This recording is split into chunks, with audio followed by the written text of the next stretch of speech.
I'm Tommy Whitelaw. I'm the National Lead for Caring and Outreach at the Health and Social Care Alliance Scotland. And thanks to all for tuning in to this NHS Scotland Conference Alliance Live special. Today, we will be chatting with Scotland's Chief Nursing Officer, Deputy Chief Nursing Officer, the Chief Healthcare Science Officer, the Chief Allied Health Professions Officer, and the Chief Midwifery Officer. We will learn more about all of their roles, insights, and experiences over the course of our conversations today. But for now, I'm very pleased to be joined by Professor Alex McMahon, Scotland's Chief Nursing Officer. Hi, Alex. Welcome, and thank you for taking the time to join us. Please, can I start by asking how you're doing today? Well, thank you, Tommy. I'm delighted to be here. I'm absolutely splendid today. Thank you for asking. And I'm really looking forward to doing this interview with you.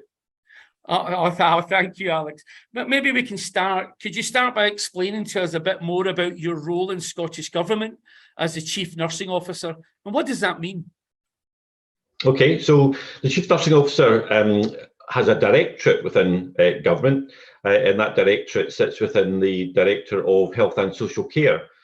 So as well as being the Chief Nursing Officer, which is a professional title, representing the tens of thousands of nurses who work in health and social care across Scotland. I also hold a post of director within the Scottish Government as well. So I kind of wear two hats from that point of view. And you've mentioned some of my colleagues that you're going to interview later on as well. They sit within my directorate. So my directorate has within it nursing, midwifery, allied healthcare professionals and healthcare scientists as well. So that's a big directorate, isn't it? And lots to cover there, Alex. There, a big, yeah, absolutely. It's a big directorate, but it's big in the sense of the policy areas that it's got responsibility for as well. Yeah, absolutely. Oh, thanks. That's great, and helps us understand a bit more about where everything fits across Scotland. So we're at the NHS Scotland Conference in Aberdeen, Alex. Can you tell us how your nursing colleagues are engaging here during the event? Well, it's great, first of all, to be in Aberdeen. It's obviously nice that we're all getting out and about and travelling around Scotland again, getting to meet colleagues that we haven't seen for quite some time. Sometimes you bump into people and it feels like it was only 2 minutes ago that you last saw them in person, but for some of us, it was actually a couple of years ago since we last saw each other in person. So there's a lot of catching up going on, which is nice. There's obviously a lot of activity in terms of participation in the events, and also the stands as well that we've got, and you'll get a lot of interaction on the stands as well. But a really positive vibe about being in Aberdeen and being at the event, and hopefully lots of networking going on as well. Yeah, I've personally missed that networking over the last couple of years. It's really important, isn't it, to have those conversations and time to chat and catch up and engage and learn more. And that brings me on to the pandemic has been pretty challenging to health and social care over the last couple of years. What are the challenges and opportunities that lie ahead for nursing colleagues in Scotland, Alex? Well, firstly, I would say, Tommy, it's been a really hard couple of years. It's over 2 years now since the pandemic started. What I've seen in nurses across Scotland and beyond has been just a massive commitment to come back to work every day to deal with the work that they need to do and support and give the best care they can to patients. So resilience has been incredibly high. It's still challenging at the moment. We're coming out of the pandemic, but we're also now facing other things in the current world that we're living in, with the inflation of food costs, cost of living costs as well, that affect people in different ways too. And that takes us into that social care element of how we support people at home as well. But the kind of positives are the teamwork, the innovation that's taken place, the use of digital means to interact with people in a way that we didn't before, which means that we can keep in touch with people better and sometimes more quickly as well. So there's been lots of that development that's gone on, but just genuinely an appetite to deliver and continue to deliver the best quality of care that we can.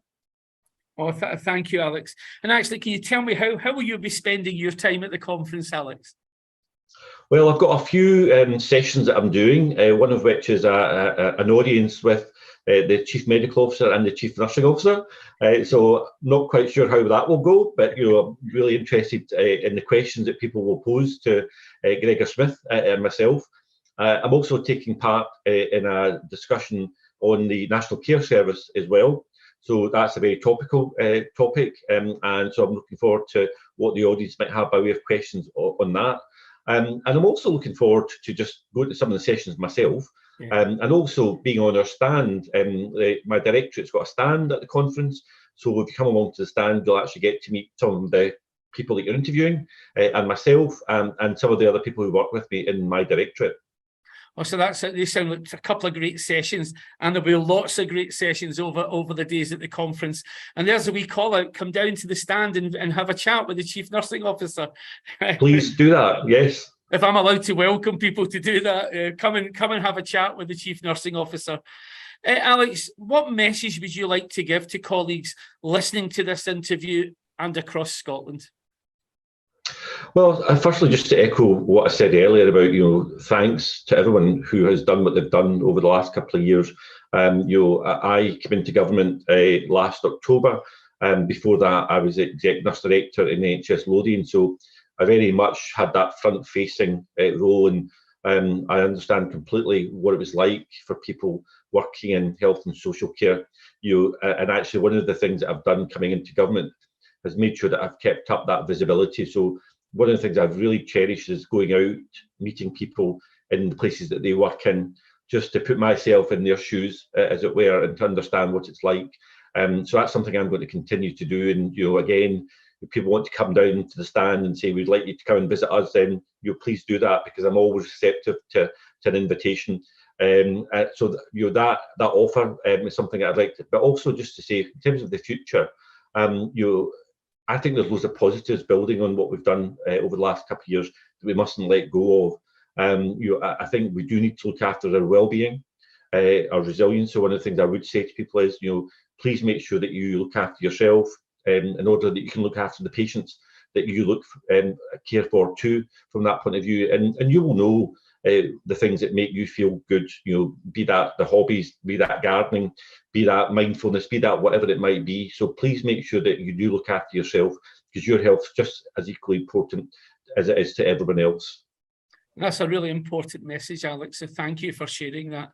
So can I just give my great thanks for joining us today, Alex? And can I take a wee moment to thank you and all your colleagues for everything that you do every day? Thank you. Thank you, Tommy. It was a pleasure.